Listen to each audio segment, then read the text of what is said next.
성경에는 우리 예수님께서 어떤 분이신지 우리에게 확인시켜주는 것들이 있습니다. 가장 먼저는 변화산 사건일 것입니다.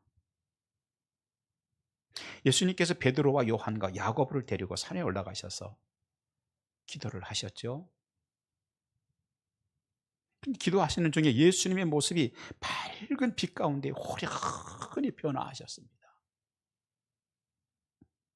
그리고는 모세와 엘리야와 함께 대화를 하시는 것입니다. 그러는 가운데 하나님께서 그 산에 있는 예수님의 제자들에게 하나님께서 직접 말씀을 하시죠. 이는 내 사랑하는 아들이요 내 기뻐하는 자니 너희는 그의 말을 들으라 하는 말씀이었어요. 내 사랑하는 아들이요 내 기뻐하는 자니. 예수님은 하나님의 사랑받는 아들이라고 하는 것을, 하나님의 아들이라고 하는 것을 직접 하나님께서 확정하신 것입니다.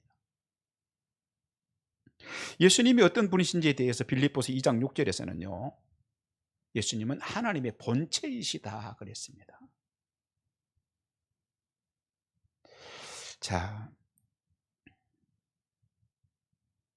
예수님이 또 어떤 분이신지 이번에는 하나님께서 사람을 보내어 가지고, 지금까지는 음성도 주시고 성경에 기록도 하셔서 예수님이 어떤 분이신지에 대해서 확정해 주셨죠.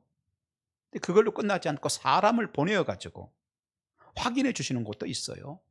그때 하나님께서 보내신 사람은 세례 요한입니다. 그 요한에 대해서 요한복음 1장 6절 보니까 하나님께로 보냄을 받은 자라고 그랬어요. 하나님께로부터 보냄을 받은 자. 그런데 이 요한이 증거한 내용이 있어요. 요한복음 1장 7절이죠. 그가 증언하러 왔으니 곧 빛에 대하여 증언하고 모든 사람이 자기로 말미암아 믿게 하려 함이라. 그러면 그 요한이 증언한 내용이 뭡니까? 하나님께서 보내셨어요. 그러면 이 땅에 와가지고 그 하나님이 보낸 자가 예수님에 대해서 어떻게 증언했느냐? 세상 죄를 지고 가는 하나님의 어린 양이로다 그랬어요. 말씀을 조금 정리해 볼까요? 하나님께서 유일하게 그 아들에 관하여서 하신 말씀이 있죠. 이는 내 사랑하는 아들이요 내 기뻐하는 자라는 것입니다. 그런가 하면 빌립보서 2장 6절에서는요 예수님은 하나님의 본체이시다, 하나님 자체이시다. 이 예수님은요 이 세상에 없지 않고 있는 모든 존재들 가운데 이보다 더 귀한 존재는 없다는 것입니다. 어떤 것과도 비교할 수 없는 존귀하신 분이라는 얘기예요. 그런데 하나님의 증인인 세례 요한은 와가지고 뭐라고 증언을 했느냐? 세상 죄를 지고 가는 하나님의 어린 양이라고 증언을 합니다. 이것은 고난당하는 자라는 뜻이죠. 그리고 십자가에 죽으실 자라는 뜻인 것입니다. 여러분, 하나님이 정말로 사랑하신다는 내용과 하나님이 정말로 사랑하신다는 내용과 세상 죄를 지고 가는 하나님의 어린 양이라는 세례 요한의 증거 사이에는, 이 사이에는 넘어설 수 없는 강이 있는 것 같아요. 이율 비판적이지 않아요? 도저히 이게 어떻게 묶여질 수 없는 내용입니다. 여러분, 과거에요 짐을 지는 사람들은 노예들이나 하는 일들이었어요. 어린 양처럼 끌려가서 죽는 것은요 사형수들이나 하던 일이었어요. 사람들이 그런데 노예가 되는 경우가 있습니다. 어떤 때 노예가 되느냐? 부모님이 노예이면 그 부모님 밑에 태어나는 자식은 태어나면서부터 노예예요. 그런가 하면 전쟁에서 포로가 되는 경우도 노예가 되는 것입니다. 그런가 하면 도저히 살아갈 수 없을 만큼 가난해서 스스로 노예가 되는 경우도 있었어요. 그런데 우리 주님은 포로도 아니고 무엇을 하다가 망해서 노예가 된 자도 아니고 사형수는 더욱 아닌 것이죠. 우리 예수님은요 하나님의 아들이시고 하나님이 유일하게 사랑하는 자이며 가장 하나님이 기뻐하시는 자라고 그랬어요. 그렇다면 그런 예수님께서 이 땅에 오셨다면 존귀한 대접을 받아야 하는 것이죠. 극진한 대접을 받아야 되는 것이죠. 하지만 그런 것이 아니라, 극진하게 대접받으시는 것이 아니라 죄를 지고 골고다에서 제사에 쓰일 제물처럼 죽으시는 길을 가셨다는 얘기예요. 그 길은요, 더 이상 비참해질 수 없는 지경에 이르는 길입니다. 십자가에 죽는 것보다 더 비참한 것이 어디에 있겠습니까, 여러분? 자, 그렇다면 이 두 가지 내용, 정말로 하나님이 사랑하시는 가장 존귀하신 분, 어떤 누구와도 비교할 수 없이 극진히 대접을 받으셔야 되는 분이라는 것과, 또 하나는 세상 죄를 지고 가는 하나님의 어린 양이라는 내용, 여러분 이 두 가지가 매치가 되세요? 이해가 되십니까? 우리가 믿는 예수님은 하나님께서 사랑하시는 아들이에요. 어떤 것하고도 바꿀 수 없이 사랑하시는 분이세요. 그런데 이 땅에 오셔서 하신 일은 노예들도 하지 못할 일을 하셨고, 결국은 사형수들이나 가는 십자가 길을 가셨단 말이죠. 우리 이해로는요, 도저히 이 내용을 수용할 수가 없어요. 우리 이해로는요, 받아들일 수 없는 내용입니다. 무슨 말입니까? 신앙생활은 애초부터 우리 머리로 이해되는 것이 아니었다는 것이에요. 신앙생활은요, 우리의 머리로 이해되는 것이 아니었어요. 신앙생활이라는 것은 출발부터 이해로 가는 것이 아니라 믿음으로 가는 것이었어요. 아멘 하고 가는 것이었습니다. 여러분, 그런데도 나 신앙생활 나도 좀 잘해보고 싶은데 이해가 안 돼서 나는 신앙생활 잘 열심히 못하고 있는 거야. 나 이해만 되면 내가 열심히 할게.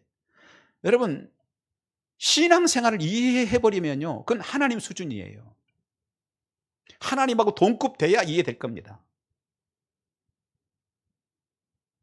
그래서 이해가 안 돼서 신앙생활을 내가 잘 못하고 있어요 하는 것은요, 굉장히 자만스러운 것이고 교만스러운 얘기예요.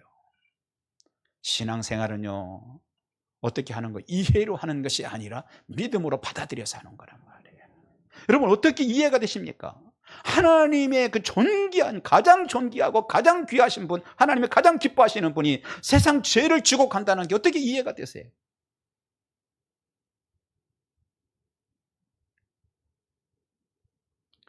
여러분, 믿음으로 아멘하는 것을 믿으시기 바랍니다.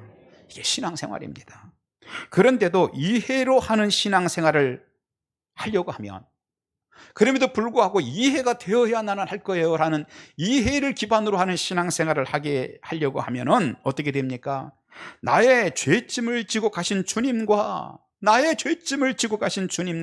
나를 위해 그 십자가까지 지신 그 일들이지만 나에게서 멀게 느껴져요. 나하고는 별로 상관없는 일처럼 느껴진다는 얘기예요. 그렇게 되면 예수를 믿으면서도 고난주간이 되어도 십자가를 생각해봐도 눈물 한 번 없이 메마른 신앙생활을 할 수밖에 없는 것이에요. 하지만 믿음으로 받아들이면 내 생각과 내 견해를 내려놓게 되는 것입니다.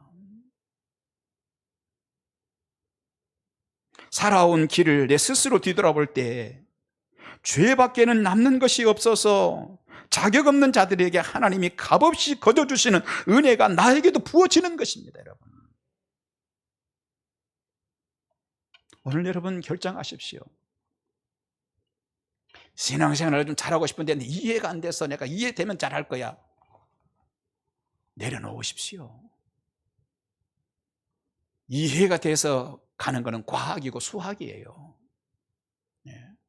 수학은요, 이해되지 않는데 그걸 진리라고 말하면요, 그건 사기꾼이에요. 과학이요, 이해가 돼야 됩니다. 이해가 되지 않았는데 그걸 과학이라고 말하면요, 그거 거짓말쟁이에요. 여러분, 혹시 과학하는 방식하고 신앙생활하는 방식하고 혼란스러워하지 않습니까? 바꾸십시오. 이제는 5 더하기 7은 12가 돼야 되는 거예요. 그 산수이죠. 수학이죠. 그렇다면 여러분, 하나님이 그렇게 하나님이 사랑하시는, 하나님이 그렇게 기뻐하시는 분이 어떻게 세상 죄를 지고 가실 수 있겠습니까, 여러분? 신앙생활을요, 처음부터 이해로 가는 게 아니었어요.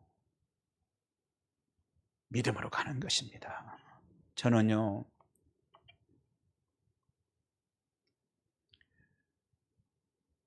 지금 무슨 얘기를 하고 있냐, 제 얘기하고 있는 거예요.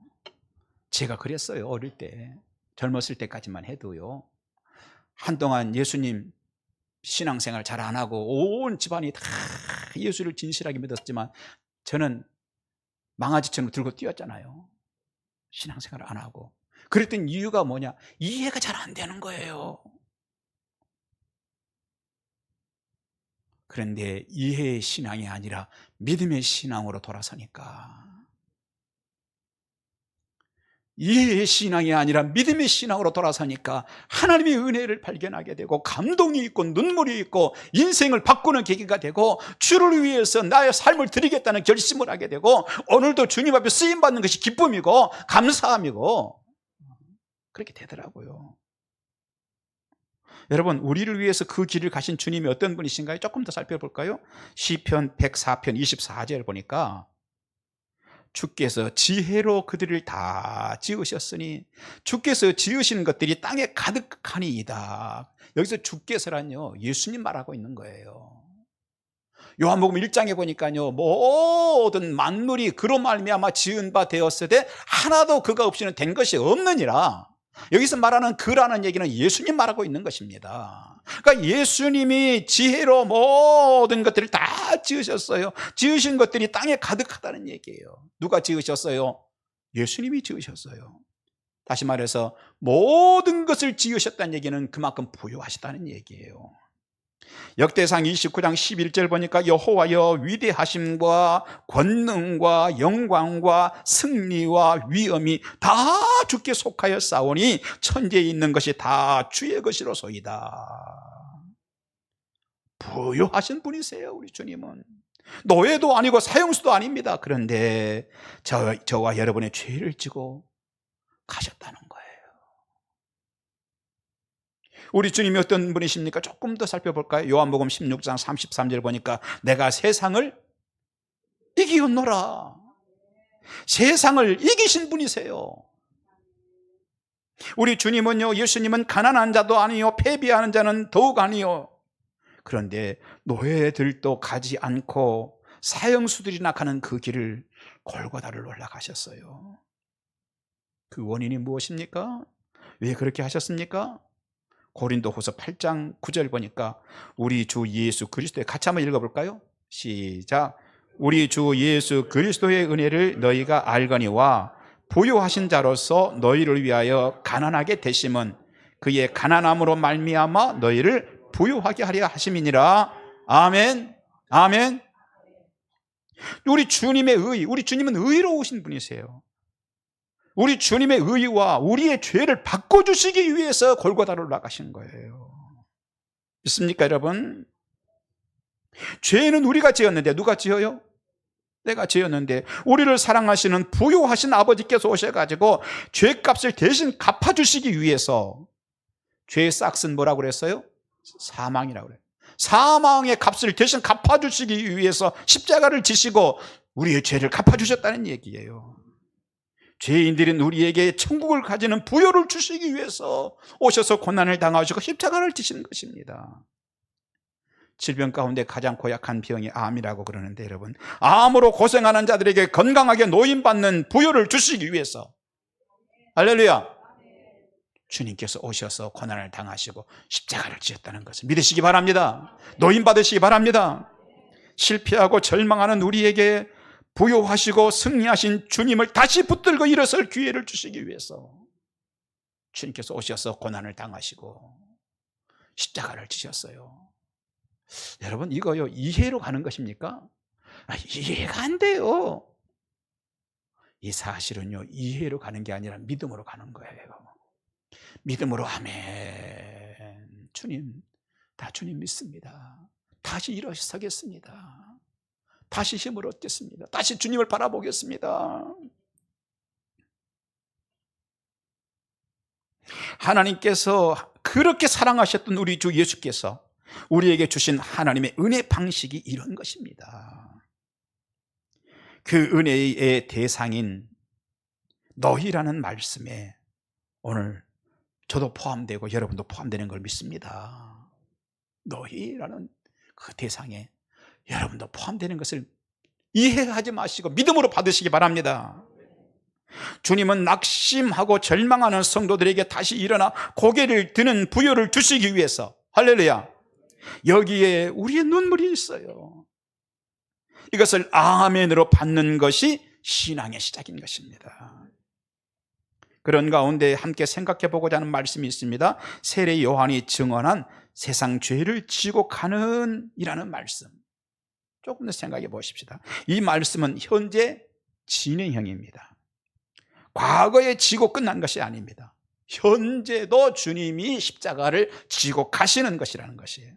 사실 엄밀하게 말하면 이 얘기는, 이 말씀은 언제 나온 거예요? 세례 요한이 세례를 주고 있는데 예수님께서 나오시니까 그때 요한이 한 얘기예요. 엄밀히 말하자면 그날 세례 요한이 예수님을 보고 앞으로 세상 죄를 지고 가실 어린 양이라고 해야 옳을 것이에요. 왜냐? 예수님 요단강에서 세례 요한 만나고 난 후에요, 적어도 3년 지난 후에 십자가를 지시잖아요. 그러면 3년 후니까 앞으로 세상 죄를 지고 가실 어린 양이라고 해야 맞는 거 아니겠어요?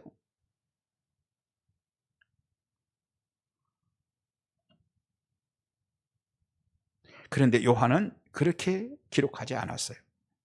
이것이 우리에게 주시는 메시지가 있습니다, 여러분. 메시지가 있어요. 주님의 고난과 십자가 사건은 언제나 현재라는 것입니다. 주님의 고난당하심과 십자가 사건은 2000년 전에 끝난 것이 아니라 언제나 현재예요. 십자가 사건은 과거에 묻히지 않습니다. 종료되거나 정지될 수 없습니다. 성경에서 그것을 강력하게 나타내 주는 곳이 있습니다. 모리아 사건이에요. 모리아 제사 사건이에요. 어느 날이었습니다. 그날은 아브라함이 다른 날과 달리 아주 이른 아침에 하나밖에 없는 아들 이삭을 깨웁니다. 이삭아, 일어나, 일어나. 이삭아, 눈 감고 있지 말고 일어나. 깨우는 거였어요. 이삭이 일어나가지고 마당으로 나가보니까 벌써부터 몇몇 종들이 산으로 제사 지내려 갈 준비를, 하나님께 제사 지내려 갈 준비를 다 해놓고 있었어요. 이윽고 이삭은 무턱대고 아버지를 따라 나섰는데 뭔가 이상합니다. 왜냐하면 지금 제사 지내러 간다고 하는데 제사에 쓸 양이 없는 거예요. 그 일행이 모리아 산 아래까지 오자 아브라함은 하인들에게 뭐라고 하냐, 야, 다들 이제 짐 내려놔, 짐 벗어 내려놔. 그러니까 하인들이 지고 왔던 나무짐, 제사 때 태워서 쓰려고 했던 나무 짐을 지고 왔는데 그 짐들을 다 내려놓으라는 거예요. 그리고는 이삭아, 네가 지자. 이삭에게 그걸 지라는 거예요. 그리고는 산속으로 계속 들어갑니다. 그런데 이삭이 이해가 되지 않습니다. 아니, 제물이 없다는 것, 제사를 지낸 하나님께 제사를 태워서 제물을 태워서 드려야 될 건데 제사를 지내러 간다고 하는데 불도 가지고 왔고 나무도 내가 지고 가는데 제물이 없다는 거예요. 이해가 되겠어요? 이해가 안 되죠. 그것도 그렇지만 아버지가 도대체 말 한마디를 안 하고 고개를 떨군 채 터벅터벅하고 있기 때문에, 그래서 지금껏 한마디도 입을 떼지 않는 아버지를 향해서 아들 이삭이 아주 조심스럽게 묻습니다. 아버지, 불 피울 불도 여기 있고요, 나무도 있는데 제사에 쓰일 제물은 어디에 있어요? 아들의 그 말 한마디는 아버지 아브라함의 심장을 관통하죠. 온 세상이 노랗고 다리가 떨려 걸을 수가 없어요. 아브라함은 아들의 말을 귀로 들은 것이 아니었어요. 비수처럼 자신의 심장을 찌릅니다. 피를 토하는 심정으로 말을 하죠. 하나님께서 준비하셨을 것이다. 말은 그렇게 하지만 사실은 아브라함은 알고 있잖아요.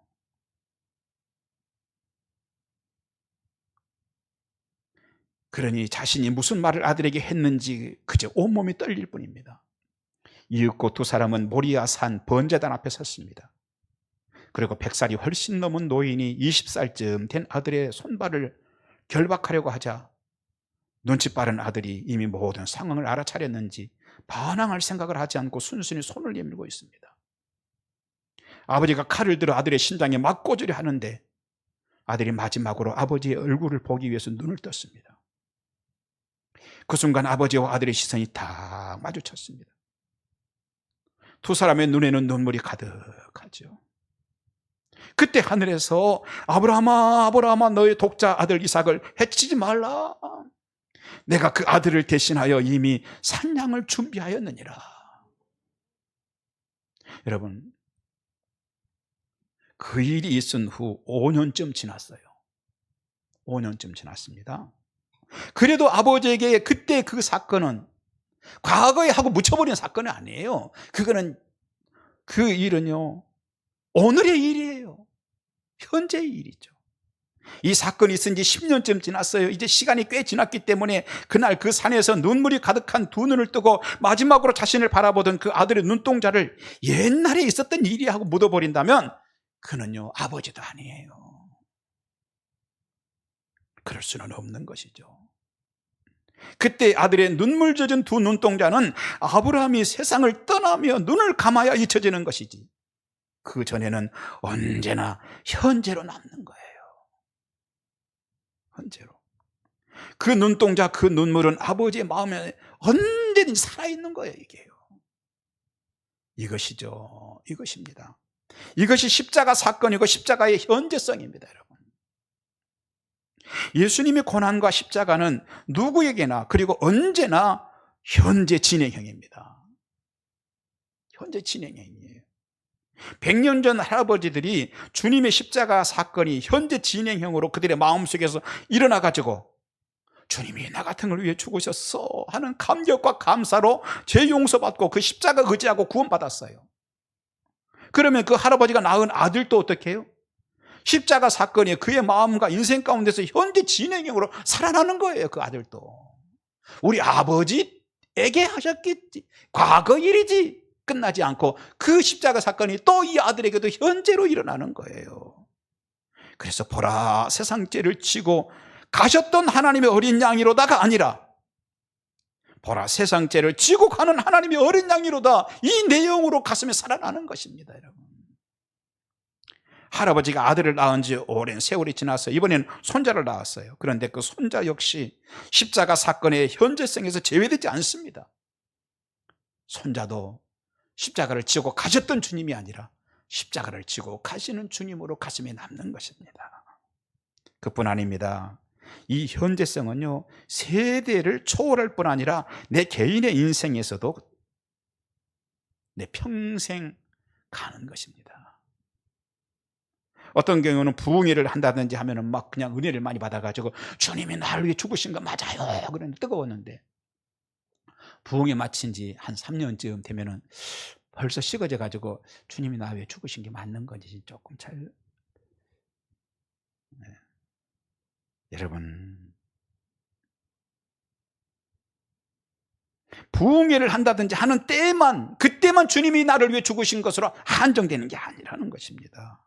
전 인생 가운데서 생생하게 살아있는 사건이에요. 십자가 사건은 여러분들에게도 오늘의 사건인 것입니다. 여러분 이것을 이해로 받지 마시고 믿음으로 받으시기 바랍니다. 아멘. 그런데 십자가 사건이 현재 진행형이 되면 그의 인생과 그의 가슴 속에서 현재 진행형이 되면 오늘도 기적으로 우리에게 큰 일이 일어나도록 하나님이 역사하시는 것입니다. 먼저는 내 몸의 밖에서 기적 같은 일들이 일어나게 하실 줄 믿습니다. 주님이 십자가가 오늘 현재라고 생각하고 현재로 받아들이고 이해하는 것이 아니라 믿음으로 아멘 하고 주님을 의지하는 자들에게 기적을 일으켜 주세요. 그래서 나를 위해 고난당하신 주 예수를 의지하고 그런 사람이 기도하면 오늘 절박한 상황을 뒤집게 해주시는 것을 믿으시기 바랍니다. 그것이 성경의 수많은 사람들의 증언들 아니에요. 그뿐 아니라 여러분 자녀들의 문제까지도 반드시 은총을 베풀어 주실 줄 믿습니다. 주님이 나를 위해 죽으셨어요. 내가 붙들 것은 주님의 십자가입니다 하고 오늘 현재 주님의 십자가를 내가 받아들이고 붙들고 내 자녀를 놓고 기도하면 하나님께서 내 자녀들의 문제에 개입해 주시고 참견해 주실 줄 믿습니다. 여러분, 우리 밖에서만 그런 놀라운 일들이 일어나는 건 아니에요. 우리 속사람에게도 마찬가지입니다. 그래서 온몸을 전율하게 하는 감동을 우리 마음속에서 주님이 주실 줄 믿습니다. 여러분, 아멘. 사람은요, 그 감동의 힘으로 나를 바꾸어가는 기적이 시작되는 길을 열 줄 믿습니다. 사람은요, 제가 늘 결혼식장에 가면 주례를 할 때마다 빠지지 않는 얘기, 꼭 이 얘기만 간단하게 하긴 해요. 늘 뭐죠? 서로 바꾸려고 하지 마라. 남편이 아내를 보고 저건 내가 꼭 고쳐서 쓸 거야, 저 버리장머리를 내가 반드시 고칠 거야. 택도 없는 소리요. 아니 그 부모님도 지금까지 못 고쳤는데 그렇잖아요. 따라서 합시다. 부모님도 못 고쳤는데 며칠 만에 그걸 뜯어 고쳐요? 그런 능력자가 있어요? 부모님도 못 고친 거예요. 그거 본인도 고치고 싶었어. 여러분 그거 아세요? 본인도 고치고 싶었어요. 그런데 본인도 못 고친 거예요. 그런데 단기간에 오늘 이제 결혼해서 만났다고 해서 그걸 뜯어 고쳐져요? 사실은요, 우리 전주에 있는 한성수 목사님 아주 유명한 말을 했어요. 사실은 하나님도 그 모습 보고 얼마나 고치고 싶겠냐 그거예요. 저걸 뜯어 고치고 하나님 안 고치고 싶겠어요? 그런데 하나님도 못 고치고 계신데, 그런데 그걸 결혼해서 얼마 되지도 않았는데 저거 내가 반드시 뜯어 고칠 거야. 내가 고쳐서 내가 살 거야. 여러분, 내가 하나 고치려고 그러면 상대방은 두 가지를 뜯어 고치려고 그래요. 그렇게 되는 게 아니에요. 그렇게 사는 게 아니에요. 어떻게 해야 돼요? 주님이 우리에게 베풀어 주신 은혜의 방식이 있어요. 우리 주님께서 우리에게 뜯어 고쳐가지고 천국에 우리가 보내신 게 아니에요. 너 이단들이 말하는 14만 4천 명 안에 들어야 돼. 내가 반드시 뜯어 고칠 거야. 너 등수안에 들도록 내가 고칠 거야. 그래가지고 네가 등수안에 들도록 고쳐지면 내가 천국에 데리고 갈 거야. 주님도 그렇게 안 하세요. 이단들이 하는 얘기요. 신천지나 안상홍이나 하나님의 교회나 박태선이나 문선명이나 이 동네에서 하는 얘기요. 여러분, 고쳐서 고쳐지는 게 아니에요. 주님이 주시는 방식이 뭐였어요? 십자가의 보혈로 덮어버리는 거예요. 십자가의 보혈로 덮어주는 거예요. 그 덮임이 있을 때에 사람이 어떻게 합니까? 양심이 있으니까 자기 죄는 알아요, 다. 그런데 양심이 있는데 자기 죄는 아는데 주님이 덮어주셨어. 거기에서 뭐가 올라와요? 감동이 올라오는 거예요. 이 감동이 올라오면은 자신의 인생을 바꿀 수 있는 토대를 준비하는 거예요. 여러분, 옆에서 술 드시는 분들, 남편들, 담배 피우는 자녀들 끊어라 잔소리로 끊어지는 것 같으면 세상이 얼마나 바뀌었겠습니까? 그러지 마시고 감동을 주세요. 감동 주라고 또 한 병 더 사다 주지는 말고, 감동이 일어나면요 스스로 인생을 정리하는 힘이 생겨요. 여러분,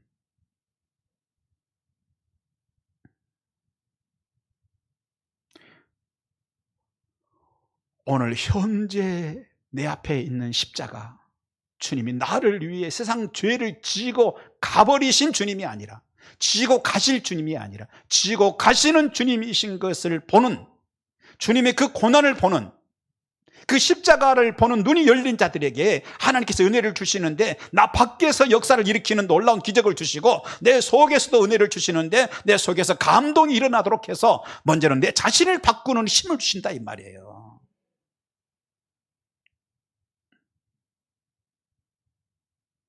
몇 해를 십자가 때문에 감사해서 울었는데도, 몇 해를 십자가 때문에 감사해서 울었는데도 그래도 주님을 생각하면 흐르는 눈물이 있게 되는 거예요. 세상에 그 어떤 것으로도 막을 수 없는 기쁨이 막 샘솟는 우리 속사람이 변화되는 그런 놀라운 일들이 일어나는 것을 믿으시기 바랍니다. 반면에 십자가가 현재 진행형이 아니라 과거형이 되면 이상한 일이 일어납니다, 여러분. 십자가 사건이 과거에 있었던 일, 이게 되면요 어떤 일이 나는지 볼까요? 어떤 사람들은 한때 그렇게 뜨겁게 예수를 믿었던 분인데 얼마 가지 않아서 세월이 조금 몇 년 지나면서 이상하게 그런 감동과 은혜가 사라졌다고 하는 분들도 있어요. 참 마음 아픈 일이죠. 그런데 더 마음 아픈 것은 그렇게 건조한 신앙생활이 되는 것이 정상이라고 생각하는 거예요. 심지어 이런 사람들이 어떤 줄 아세요? 새롭게 막 은혜 받아가지고 막 은혜를 받아가지고 그런 사람들을 보면요, 옆에서 쳐다보면서 이상한 알듯 모를 듯한 미소를 짓고 쳐다봐요. 그러면서 속으로 무슨 생각하겠어요? 첫 신앙이니까 몇 년만 지나봐라, 적당히 나처럼 신앙생활 할 거야. 물론 그럴 수도 있어요. 그러나 한 가지 중요한 것을 오늘 성경은 계속해서 말씀하고 있습니다. 설령 세월이라고 하는 것이 나의 감정을 좀 누그러뜨릴 수는 있어도 주님의 고통당하심은 오늘도 내 인생 속에서 진행되고 있다는 것입니다. 주님의 십자가는요 오늘도 내 인생 가운데 흐르고 있다는 거예요. 무슨 말입니까? 처음 신앙의 그 신선함은 우리 속에서 조금 식어질 수는 있어요. 그러나 분명한 것은 내 인생 속에서 십자가 사건은 오늘도 계속 진행되고 있다는 것입니다.